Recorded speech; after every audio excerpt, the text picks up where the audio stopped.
Hey guys, this is Marcus with Rank Up, the way sports rankings should be determined. Before diving into the best and worst fantasy plays of the week, here's a quick recap of what's been going on throughout the league. In our first news topic, welcome back Antonio Brown. What an offseason. Helmet issues, frostbite, cut from Oakland. Clearly not enough to stop AB as he finds the end zone in his first game back. And as for injuries, Drew Brees had surgery on his thumb and is expected to be out 6 to 8 weeks, while Big Ben is going to be out for the rest of the season with an elbow injury. We wish them both a speedy recovery, but if you played them in fantasy last week, well, as they say, sucks to suck. In other news, the Dolphins continue to trade away all their players as they move star safety Minkah Fitzpatrick to the Steelers for their 2020 first-round draft pick.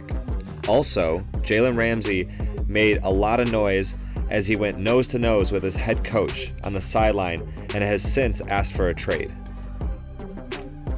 Let's go over the worst fantasy starts of the week. At quarterback, Mitch continues to struggle and only put up 120 yards through the air. Through 2 games, he still doesn't have a touchdown.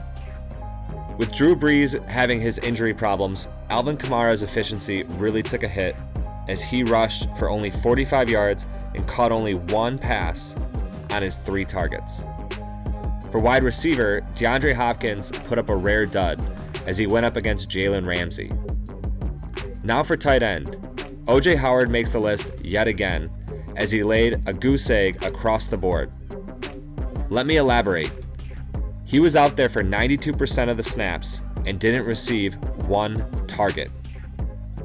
Lastly, let's go over defense. Cincinnati got destroyed by San Francisco, giving up 41 yards and over 500 yards of offense. Those starts may have cost some of you week 2, but as for the best performers, Patrick Mahomes continues to light the league on fire. In week 2 he started off a bit slow, but holy shit, that second quarter was unreal.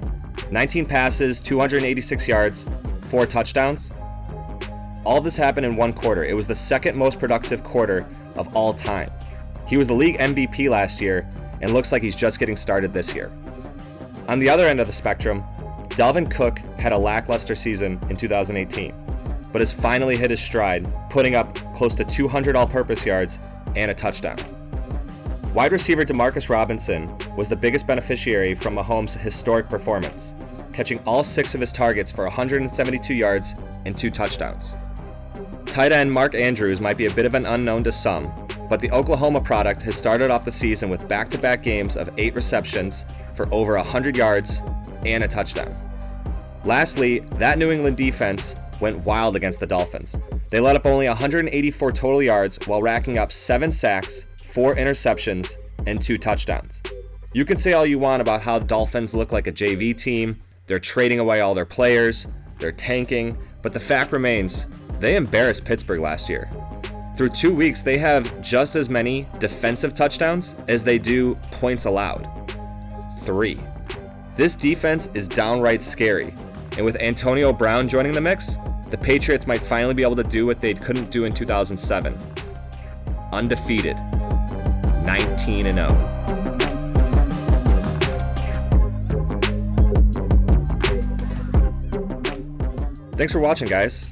If you think anyone else had a better or worse week 2, comment below. Also, if you liked the video, make sure to like and subscribe. As for your week 3 fantasy matchups, good luck, and I'll see you guys next week.